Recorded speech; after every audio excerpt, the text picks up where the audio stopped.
buck and velvet and a turkey this morning, but I thought, I hope Carolina is not getting worried. I thought about that this evening, wondering if you were okay. I believed you were. Nathan says, I didn't want to get home so late. We couldn't talk a bit. How are the kids? Kids are doing great, watching TV. Babies are asleep and parents are on the motorcycles again. Are you tired? I hate talking in the bathroom, and the monitors are always on in the bedrooms. No, I'm not tired. We could talk in the kitchen, though, or the living room downstairs. Uh-oh. Did you get busted last night? It might pick up your cell phone. No, Breck was busy herself, LOL. Oh, okay. You want to go in the kitchen? Downstairs is better. Kids are up here by the kitchen.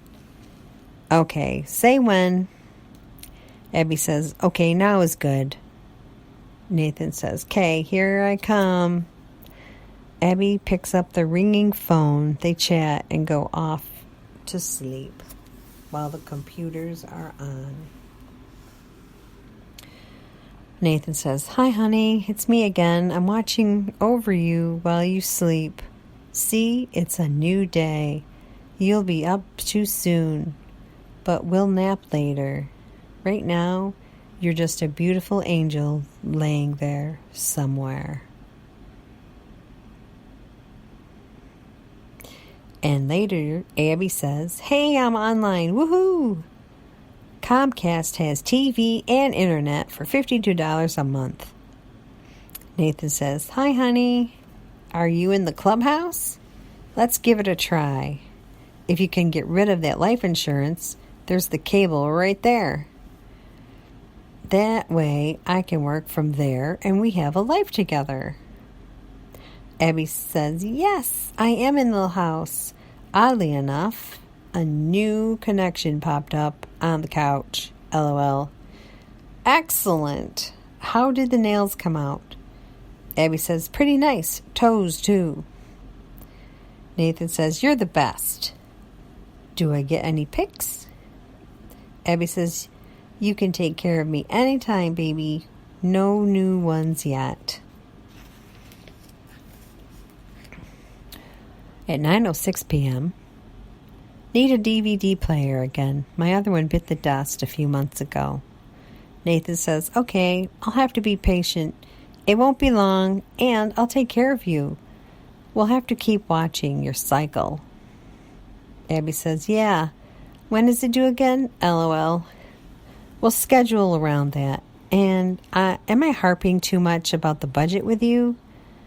Abby says, no, not at all. Thinking ugh to herself. Nathan says, okay, I don't want to be a pain, just a good partner and leader. How's the tan look? Abby says, I have to get rid of that cat. Yahoo, I think dumbass is signing me up for crap like MILF dates, links, and stuff. Looks good, honey. You are good. Nathan says, don't worry about it, honey. You're a great MILF. Did you see your resume? Abby says, a little irritated about his last comment. Yes, I did. Good job. Nathan says, okay, were you able to save it to your laptop somewhere? Oh, yeah, not yet, Abby says. Okay, sweetheart, I'll let you watch TV with your parents. They'll be leaving pretty soon, and I'll have you all to myself again. Abby says, Gmail is froze. Oh, shit, you dropped off for a second. Abby says, damn, I saved it. Nathan says, do you want to watch TV with your parents and get the PC off?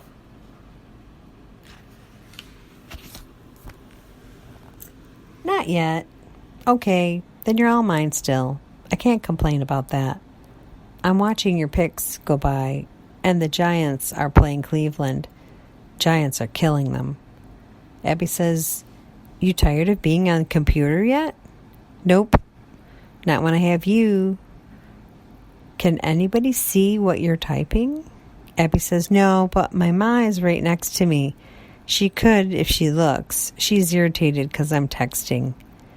Nathan says, okay, you be good then. Oh, lots of laughs. Yepper. Where's my pick, mister? Nathan says, I'm checking out your Tampa Bay Bucks. Abby says, yeah, they crushed New England. Yeehaw.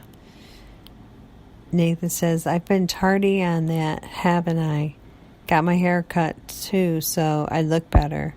I'll take some tomorrow and send them, I promise. Okay, you always look good, says Abby. Nathan says, looks like you, Brian Greasy, it is.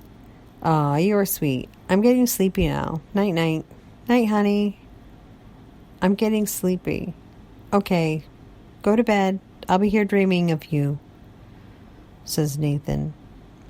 Abby wakes at 6:20 a.m., excited to see Nathan when he finally arrives, and Abby plans to meet him at the hotel. Pulling in, she sees Nathan getting his belongings out of the trunk.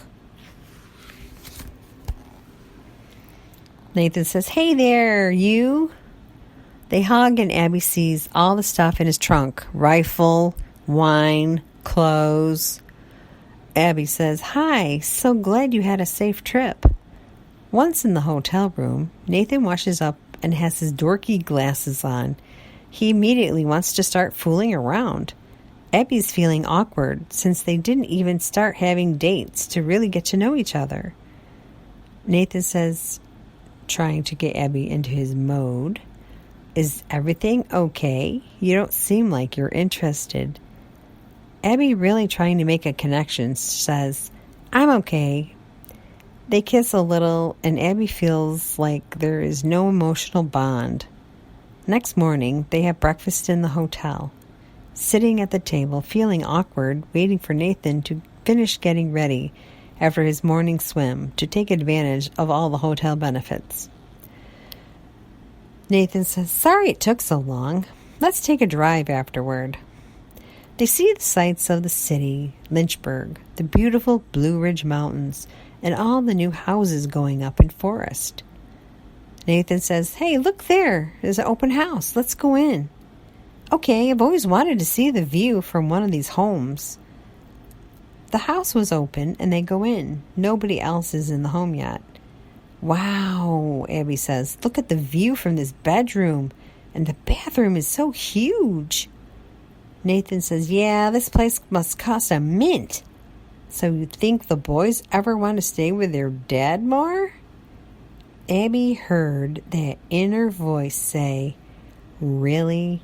Did I just really hear those words come out of his mouth? There is no way I am giving up my children for anyone. Abby says, no, they live with me. And anyone who wants to live with me with all that comes with me. Later at dinner, Nathan reveals that he knows Abby isn't feeling the way he had thought and tells her goodbye. Nathan says, when people are in love, they want to do it all the time. You don't want to do that. Abby says, that is correct. I don't feel the same way you do. And they say their goodbyes. Nathan says, kissing my angel for the last time, I'm sorry you feel that way. Abby just smiles and nods and waves as Nathan drives away. Abby is left once again to herself. She decides to just work to keep busy and focused. Although there are many churches to visit, she just didn't feel like she was home. But she had something to learn here, and she will find out what it is. At the Ramp Church, Abby listens to the message. It was her first visit there, and she couldn't believe it. It was like she was home. A little on the wild side with the music, but the teaching was everything she heard from New York. She was so happy. Abby continued on Sundays and even started serving, answering the phones in the office during the week. Kelly, the administrative assistant, said, "Good morning, Abby. I am so pleased to have you here. I want to train you." Kelly coughs. "To fill my position so that I can move on to another position here. I go to college, and this is just temporary for me." Abby says, "Absolutely. Are you feeling okay?" Kelly says, "I have a little cold." Abby says, "Have you been taking any vitamins? I know you college kids don't eat right as it is." Abby laughs, but is worried about Kelly. Kelly says, "No, I don't take any vitamins. I don't eat right, that is true. I certainly don't get enough rest either. Oh well, I will be okay. So I will see you next week." Abby says, "Okay, Kelly, take care." 1 week later, Abby signs into the office at the ramp and gets settled in. She sees Kelly, who is barely walking. "Kelly, what happened?" Kelly says, "The swine flu is going around, and I was in the hospital, and there wasn't anything else they could do for me, so they discharged me." Abby says, "Are you serious?" Abby is beside herself. She's like holding her breath around Kelly, feeling guilty at the same time because she's so ill.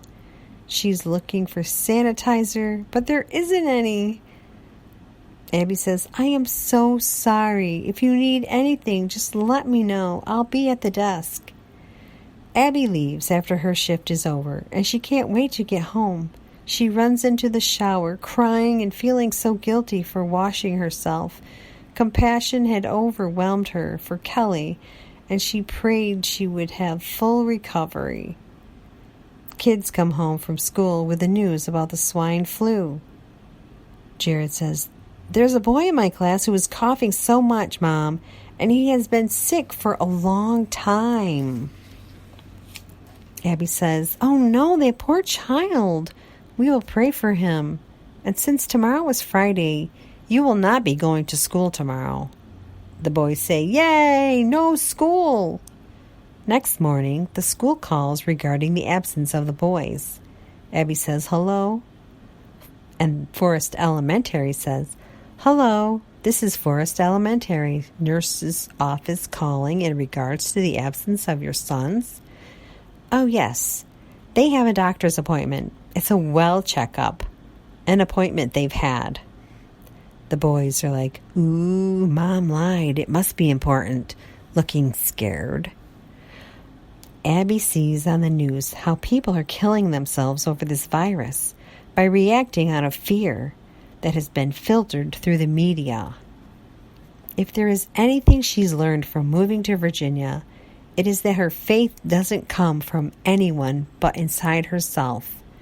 Not her mother, whom she loved so dearly and missed, not the doctors or emergency rooms, whom she thought would be there to save her through her various anxiety attacks, through her divorce. No, it was faith that has brought her through. She has filled her days with Lady Gaga music and Nickelback. It's hard to get the kids up every morning. They wouldn't listen to her. So she would blast Burn It to the Ground from Nickelback every morning to get the kids up. Once they were all up, she drove them to school, and even though it was just around the corner.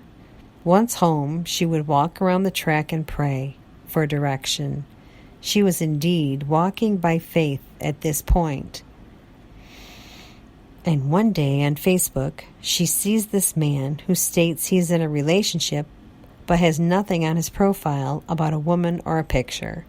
She decides she's going to say something to him. Caroline says, "Do you think this is a good idea?" Abby says, "Oh, Caroline, it'll be fine." Caroline says, "After what just happened not that long ago?" Abby says, "Okay, you're right. I will be extra careful. I promise." Abby says, "So, Jake,